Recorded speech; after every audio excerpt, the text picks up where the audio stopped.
अभिवादन स्वीकार करिएगा सुमित दुबे का। आज हम डिस्कस करेंगे यूपी बजट 2026-27 के कुछ इम्पॉर्टेंट की पॉइंट पर।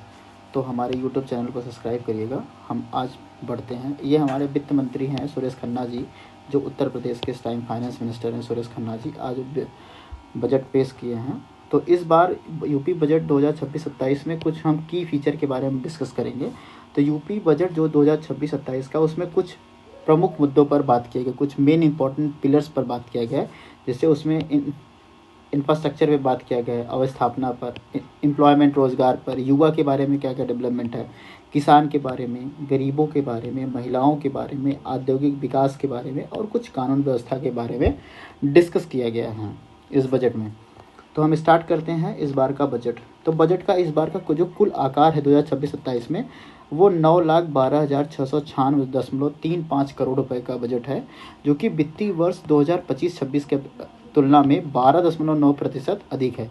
इस बार जो बजट है वो 2025-26 की अपेक्षा में 12.9% ज़्यादा बजट पेश किया गया है। तो कुछ मेजर एलोकेशन के बारे में हम देख लेते हैं कि मतलब सरकार जो है वो इस बजट का कहाँ कहाँ पे किस किस सेक्टर में कितना परसेंट योगदान देगी।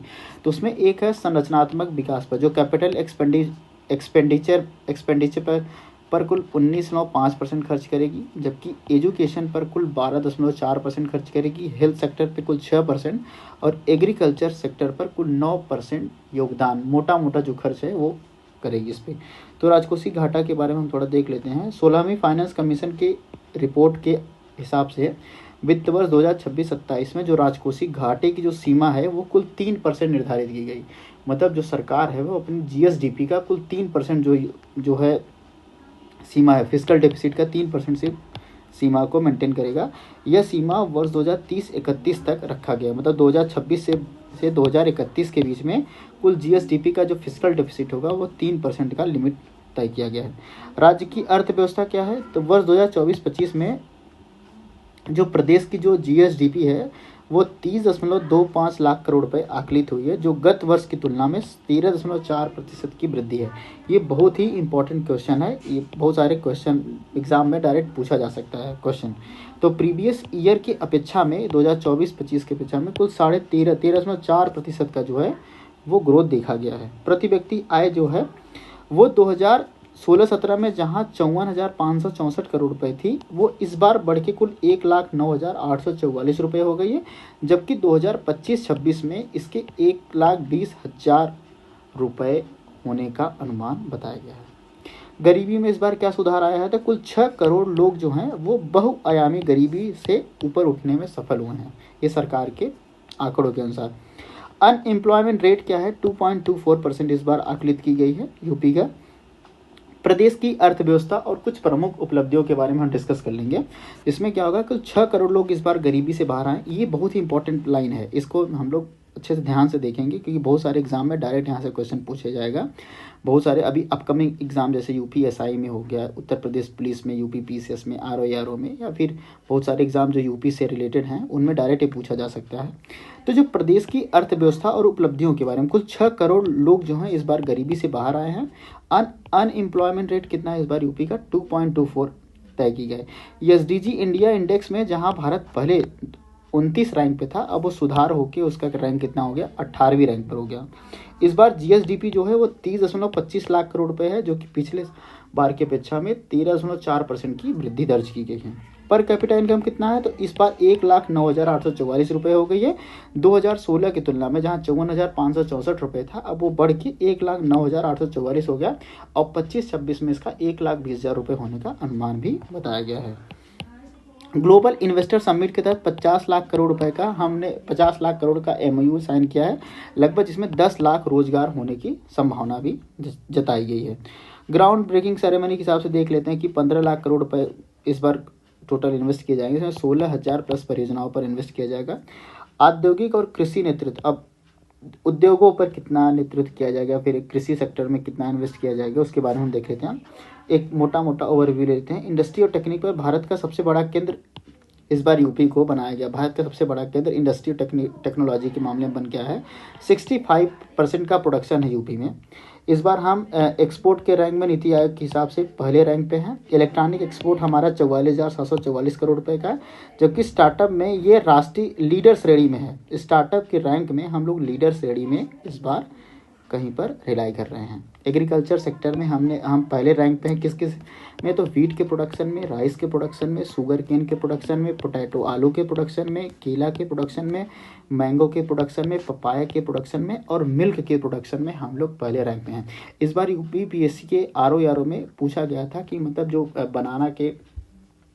बनाना के प्रोडक्शन में उत्तर प्रदेश का जो स्थान है वो कौन से रैंक पे है। डायरेक्ट क्वेश्चन यहाँ से पूछा गया। तो बजट जो होता है वो सभी एग्ज़ाम के लिए सबसे इम्पोर्टेंट रिसोर्स के माना जाता है। इरिगेशन में कुल 2.16 करोड़ हेक्टेयर का जो क्षेत्र है हमारा वो सिंचित क्षेत्र है, जिसमें कुल बढ़ के अब इस बार 2.76 करोड़ हेक्टेयर हो गई जो सिंचित क्षेत्र है। लगभग 60 लाख हेक्टेयर की वृद्धि हुई है। फसल सघनता हमारा 162.7% से बढ़ के कुल 193.7% हो गया। इस बार हम सोलर सेक्टर जो हमारे सोलर का जो योगदान है वो लगभग 2815 मेगावाट है, स्थापित कर दे चुके हैं। और पावर सेक्टर में 5878 मेगावाट थी, अब इस बार 9120 मेगावाट हो चुकी है। तकनीकी भविष्य और केंद्रीय सहयोग के बारे में क्या योगदान है? प्रदेश में पहली बार एआई मिशन लॉन्च किया गया है, यूपी एआई मिशन करके, टेक्नोलॉजी के फील्ड में। इस बार टेक्नोलॉजी और एआई के फील्ड में इमर्जिंग टेक्नोलॉजी और नई उभरती टेक्नोलॉजी मिशन के बारे में चर्चा किया गया। दूसरा, इसमें state data authority and data centre cluster बनाने की बात की गई है। इस बार एआई का जो बजट में लगभग 76% का योगदान बताया गया। एआई मिशन इन टेक्नोलॉजी युवा समर्थ योजना भी लॉन्च किया गया है। तो हाई स्पीड रेल कॉरिडोर बनाया जाएगा दिल्ली से वाराणसी, जो हम लोग अपने पिछले बजट में केंद्रीय बजट में बात की है। दिल्ली से वाराणसी और वाराणसी से सिलीगुड़ी के बीच में जो two high speed rail corridor है वो बनाया जाएगा।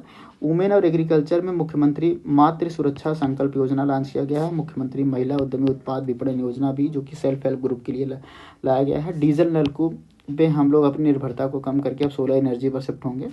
ईज ऑफ डूइंग बिजनेस में एक जन विश्वास सिद्धांत को लॉन्च किया गया है, जिससे मतलब लोगों का विश्वास बढ़े। डिजिटल इंटरप्रेन्योरशिप की तरफ हम अपने आप की कदम हो उसको आगे लेके चलें। सिटी इकोनॉमिक रीजन पे बात किया गया इस बार।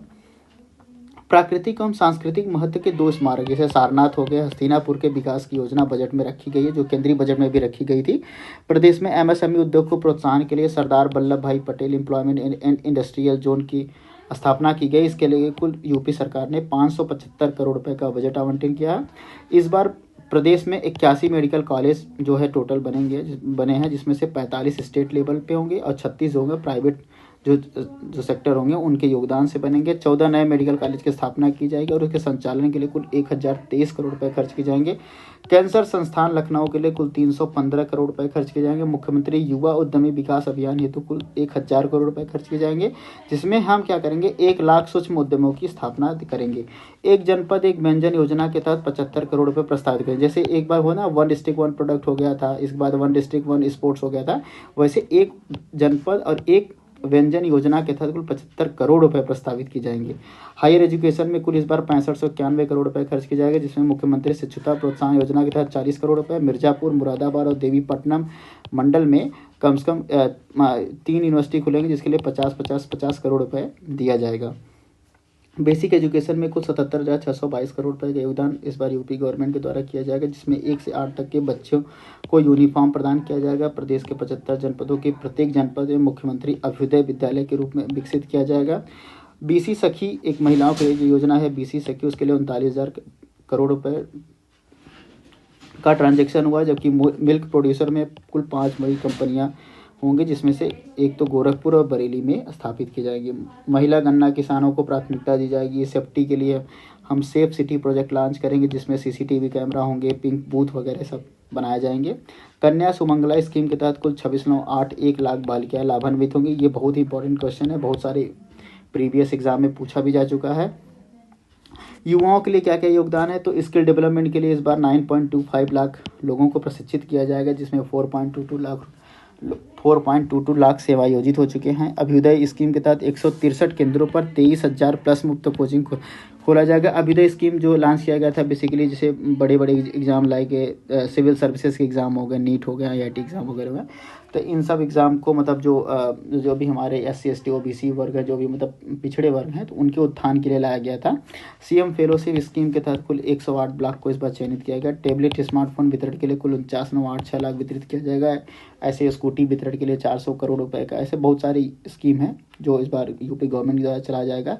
स्कीम और वेलफेयर में देख लेते हैं, एक CM युवा उद्यमी है जो बहुत इंपॉर्टेंट है। इस बार इसका मेन काम था CM युवा उद्यमी का इंटरेस्ट फ्री लोन प्रोवाइड करना, जो भी है हमारे पिछड़े वर्ग में SC ST OBC वर्ग का, तो उनमें 1 लाख रुपए प्रति ईयर के हिसाब से आपको दिया जाएगा। मनरेगा स्कीम में कुल 20.19 करोड़ मानव दिवस सृजित किया गया, जो कि पूरे भारत में हाईएस्ट है, सबसे ज़्यादा बार है।